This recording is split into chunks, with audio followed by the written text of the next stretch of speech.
สบายดีค่อยพร้อมเสริมวิพานิชพร้อมด้วยสำราญชนะเลิศวันนี้พวกเราจะมีการทดลองเกี่ยวกับการซึ่งต่อโดยการเฮ็ดไข่เค็ม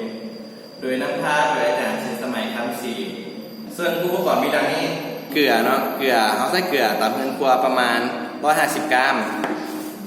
กับบรรจุอัดแน่นดีเนาะในงานไข่เป็ด5 หน่วยน้ำธรรมดา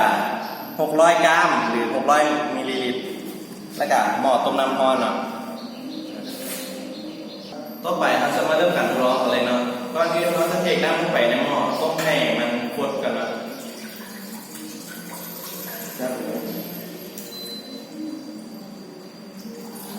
พอวันนี้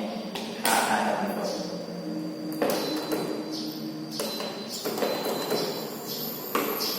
หลังจากน้ำเขาข้นหรือว่าเดือดแล้วเนาะเราจะเทเกลือ150 กรัมของเขาลงไปละลายในน้ำร้อนนี้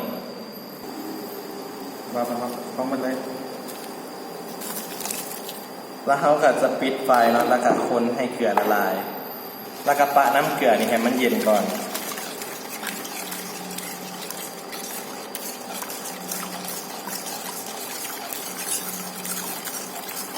บ่สิ้นเลยหลังจากน้ำเกลือที่เขาต้มเย็นลงแล้วเนาะเขาจะเอาไข่ใส่ภาชนะบรรจุเฮาหั่นลงไปแล้วเขาก็จะเทน้ำเกลือที่เย็นลงใส่ในนี้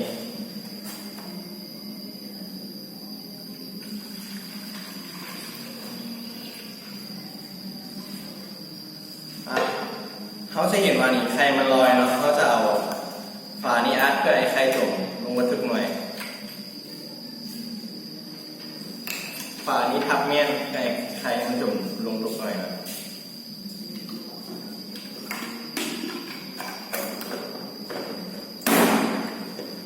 เขาจะปะไข่เอาแซ่เมี่ยนเนาะเขาจะปะไข่แซ่น้ำเกลือเมี่ยน15 มื้อหลังจากนั้นเขาจะมาต้มแล้วจะเป็นยังไงนั้นมาติดตามกันต่อเนาะพบกันมาอีกครั้งเนาะหลังจากผ่านไป15 มื้อวันนี้เขาจะเอามาไข่เขาแซ่เนี่ยไปต้มในน้ำร้อน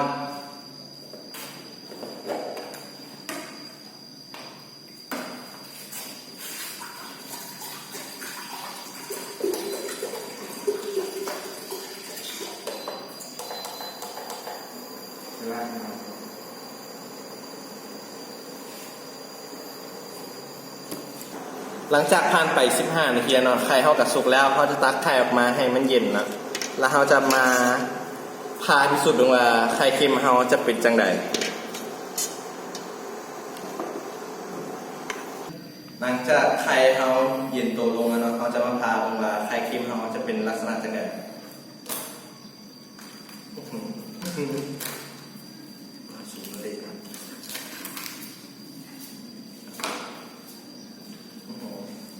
เป็นลักษณะไข่เค็มเนาะ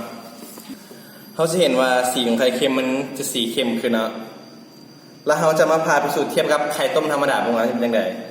อันนี้แมนไข่ต้มธรรมดาที่คอยซื้อมาตามท้องตลาดมันจะต่างจากไข่เค็มยังไงนะมาเบิ่งกันเลยอันนี้แมนไข่ต้มธรรมดาเนาะเขาจะเห็นกันเลยว่าไข่เค็มกับไข่ต้มมันต่างกันผ่านการทดลองแล้วเราสามารถสรุปได้ว่าเมื่อเราไข่เนาะมาแช่น้ำเกลือที่ต้มแล้วเนาะไข่เนาะที่มันมีโมเลกุลน้อยเมื่อเอามาแช่กับน้ำเกลือเราจะให้โมเลกุลของน้ำเกลือนั้นมีการแลกเปลี่ยนกับไข่เนาะที่ว่าโมเลกุลของไข่นั้นมีน้อยเนาะจะให้โมเลกุลของเกลือนั้นมีการซึมต่อเข้าไปในไข่นั้นเนาะจะให้มีการแลกเปลี่ยนโมเลกุลกันเนาะเมื่อมีการแลกเปลี่ยนโมเลกุลกันแล้วเราจะเอาไข่เนาะที่มาแช่น้ำเกลือนั้นมาต้มเนาะกับไข่ที่ว่าธรรมดาเอามาต้มเจ็ดให้ไข่ที่ว่าเราแช่น้ำเกลือครับมันเกิดมีการแลกเปลี่ยนโมเลกุลกันมันจะเป็นแบบว่าจะมีการเปลี่ยนสีเนาะของไข่เนาะจะมีการเปลี่ยนสีจากสีเหลืองเนาะมันจะออกเป็นสีแดงสีเข้มเนาะแล้วก็ความแห้งมันจะไล่เนาะต่างกับไข่ที่ว่าธรรมดาที่เราต้มเนาะตัวนี้คือการซึมต่อของโมเลกุลเกลือเนาะที่ว่าซึมเข้าไปในไข่เนาะผ่านการทดลองของเราก็ได้สิ้นสุดลงสำเร็จแล้วขอขอบใจ